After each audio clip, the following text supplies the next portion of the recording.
Right, so it would appear Keir Starmer's government is now so reactionary that the thought of a prominent South African anti-apartheid spokesperson, and therefore by extension a prominent critic of Israel and supporter of pro-Palestinian rights, as post-apartheid South Africa has always been, can't be permitted entry to the UK. When you think about South Africa and the end of apartheid, the name Mandela becomes synonymous with that. Nelson Mandela becoming the first post-apartheid president in South Africa. Well, now his grandson Zwelivelile Mandela, who fortunately for me goes by the much easier to pronounce Mandla Mandela, more generally, himself an ANC politician as his grandfather was before him, has been banned from the UK to take part in a tour of pro-Palestinian events around the country. The order to do so has apparently come from David Lammy, a man who can't shake enough Israeli hands when given the opportunity and has been heavily funded by the Israel lobby. But after Mandla Mandela had some choice words for Lammy a few months ago for his pro-Israel proclivities, has to demand that Mandela needs a visa, which South African citizens generally don't need to visit the UK, and the subsequent blocking of him to stop him coming, being done out of spite. Right, so there has been, well, absolute hell up, it seems, over the banning of a Mandela of all people, from being allowed to come to the UK. The optics are abominable, the most anti-racist of families you could probably think of, a name that is synonymous with the battle against racism. Nelson Mandela's nearly 3 decades long imprisonment for the crime effectively of just being black, a travesty of world history that should never be repeated. But of course, whilst it came to an end in South Africa, no such thing has happened in the Middle East regarding Israel and Palestine. Mandela was already years into his prison sentence when Israel occupied Palestine and the Golan Heights, and is on record as saying apartheid isn't over for as long as Palestine remains occupied, or words to that effect at least. He was right when he said it though. Where here in the 1980s Mandela was considered a terrorist, now he is seen as somebody who should be looked up to. The resistance wasn't always peaceful in South Africa, that's for sure, but the oppressed have a right to reject their oppressors. So for as much as Keir Starmer is quick to rush to a podium to condemn Hamas or Hezbollah or Iran or the Houthis for their methods, and standing up and standing by the people of Gaza, their actions, the historical precedent is set. And as much as some might wish for a peaceful solution to all of this, you also have to look at Benjamin Netanyahu in all of this and realise it's impossible to arrive at such a thing with a man like that leading Israel right now. Where the likes of Lammy and Starmer are happy to press the flesh with Netanyahu and take pro-Israel donations because they are so easily bought and paid for, where history looks kindly on the likes of Mandela now, they won't on Israel, and they won't on those sellout politicians around the world who are defending the indefensible. But between Lammy and Mandla Mandela, there's a bit of beef that's going on. It goes back a few months. You see, David Lammy, back in May, said an incredibly stupid thing. Amongst many, I'm sure, is the automatic thing that some of you will be thinking. But this was an incredibly stupid thing he said, particularly in May. It was as stupid as it was insulting, in fact. He made the rather startling admission in relation to the US student protests in support of Gaza that were headline news at that time, especially in the US, that Nelson Mandela would not have agreed with them.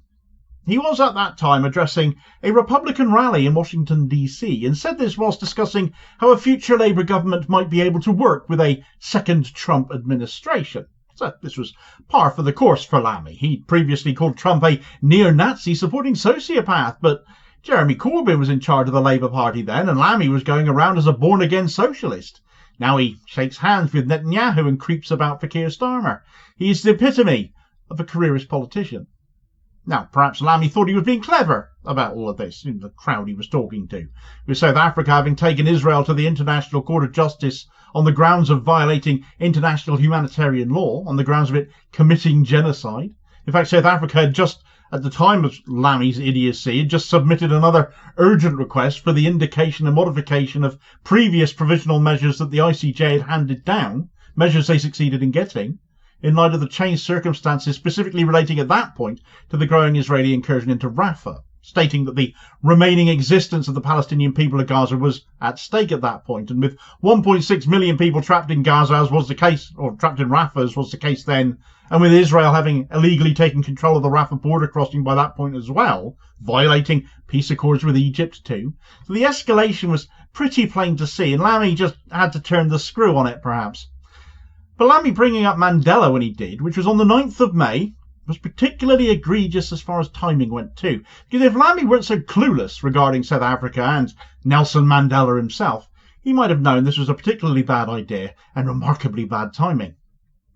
You see, the very next day, the 10th of May of this year, was the 30th anniversary since the inauguration of Nelson Mandela as the very first post-apartheid president of South Africa. And Lammy saying Mandela wouldn't have approved of these campus protests was just the icing on the cake of his own sense of stupid. Lammy said there is a difference between the peaceful protest Mandela would have advocated and the rioting and violence he claimed was being observed on college campuses.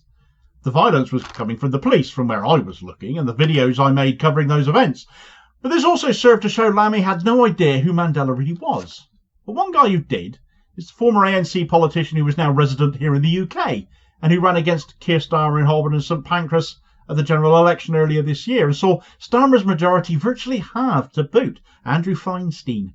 You see, Feinstein was literally a member of Mandela's party at the time Mandela was running it, a party that government at the time 30 years ago. So he sent a tweet addressing Lammy about this, and he said, "I worked for Mandela, David Lammy. He would have supported the students as he did the Palestinian struggle his whole life.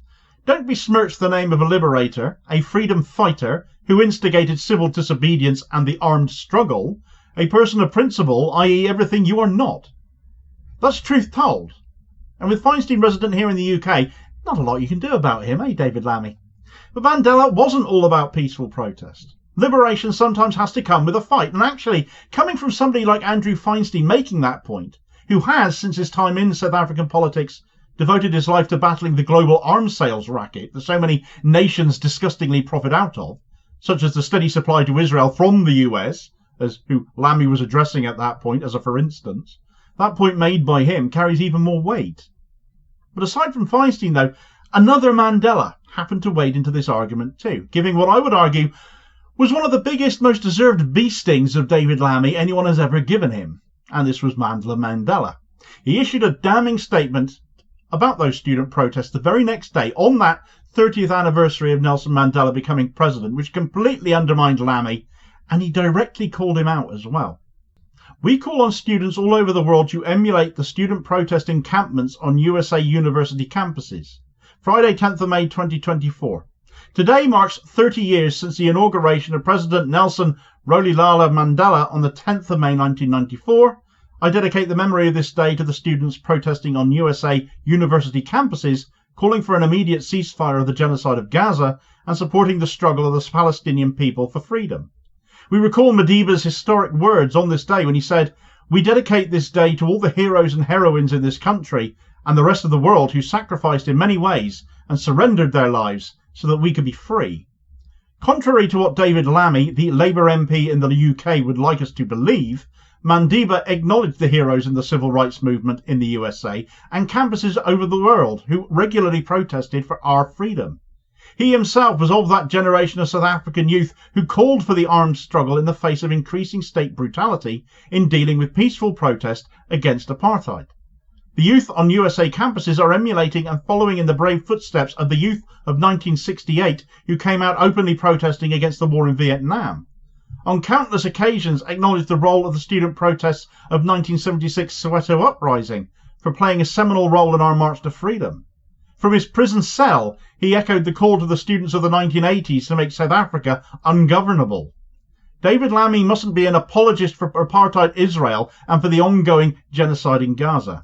He must echo President Nelson Zwelivelile Mandela's commitment to the Palestinian struggle, which he affirmed during his visit to Gaza in 1995, when he said, "Our freedom is incomplete without the freedom of the Palestinian people."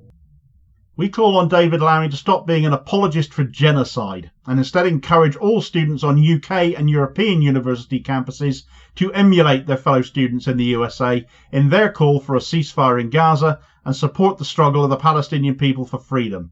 Youth are the conscience of our world and their voices are the moral compass that guide us to a better future. Rather than brutalise them and criminalise their protest actions, we must encourage them to continue to stand for justice, human rights and dignity for all humanity. You are heroes. We salute you. A Mandela directly called David Lammy an apologist for genocide. And all of a sudden, when Mandla Mandela is supposed to be coming here to the UK to join a tour of pro-Palestine protest events. He's been blocked from entering the country. This is David Lammy's remit, apparently. His department. South Africans generally don't require visas to enter this country, but he's made sure this particular one did. Treating a Mandela like this reminds me of the Mandela is a terrorist t-shirts the Tories used to celebrate wearing in the 1980s. Is it not tantamount to the same sort of an attitude? Trouble is, the optics are worse. Where it was easy with a pliant mainstream media from the Thatcherites to slam Nelson Mandela as a terrorist while he sat in his prison cell, Mandla Mandela is an elected ANC politician. This is a diplomatic mess Lammy is creating, and for what appears to be in light of being called an apologist for genocide 6 months ago, being done purely out of spite. Has he stopped other South Africans? Are they all now required to get visas? Well, we know the answer to that is no. Apologist for genocide is a sentiment I'll gladly echo, because if you're shaking hands with Benjamin Netanyahu, that is exactly what you are. When you're kissing MAGA backsides in the US and besmirching the legacy of Nelson Mandela, you deserve to have those who knew him, those who loved him, his family, say something about it. If you blocked him from coming here for that reason, you really are a very petty, tiny, small-minded man, David Lammy. And that is exactly what this looks like. Meanwhile, nothing quite screams genocide like dropping uranium on residential areas, does it? Israel have just done this in downtown Beirut, you might be shocked to realise. But it's all completely illegal, apparently, so that's all right then, eh? Well, having seen the consequences of such measures in Iraq when the US used such munitions, it really shouldn't be. Get the details of that story in this video recommendation here as your suggested next watch. I'll hopefully catch you on the next vid. Cheers, folks.